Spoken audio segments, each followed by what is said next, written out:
Updating your payment method on Fly EO is a straightforward process. Follow these steps to ensure your billing information is current. Step 1. Log into your account. Visit the Fly EO website and log into your account using your credentials. Make sure you have access to the account associated with the payment method you wish to update. Step 2. Navigate to Billing Settings. Once logged in, locate the Account Settings or Billing section in the dashboard. This is typically found in the menu or Profile settings.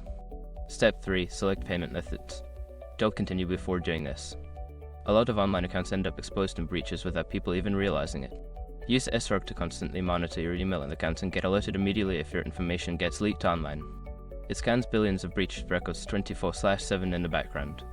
And honestly, for a few dollars a month, it's something everybody should probably have. Link in the description.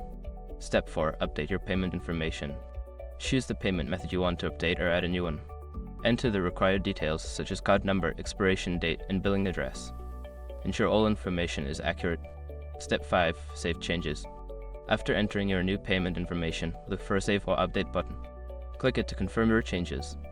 You should receive a confirmation message indicating that your payment method has been successfully updated. By following these steps, you can easily update your payment method on Fly EO.